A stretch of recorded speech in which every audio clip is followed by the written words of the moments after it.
Have you ever heard of a goddess born from a head? Gather around, for the tale of Athena is unlike any other in Greek mythology. Zeus, the king of the gods, feared a prophecy that his child with Medes, the goddess of wisdom, would overthrow him.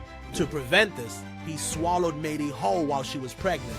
But this decision would come back to haunt him. Months later, Zeus experienced excruciating headaches, and nothing could relieve the pain. Finally, he called upon Hephaestus, the master blacksmith, demanding a solution. In a moment of divine frenzy, Hephaestus struck Zeus's head with his axe, and to everyone's astonishment, out sprang Athena, fully grown and clad in armor. Her battle cry echoed through Olympus, instantly commanding respect and reverence. Athena, the goddess of wisdom and warfare, wasn't just born from Zeus. She emerged from his very agony and fear. This unique birth not only cemented her role as a strategist in war, but also as a symbol of intelligence and reason. The drama of her entrance into the world exemplifies the complex nature of power, knowledge, and the lengths to which one might go to preserve it.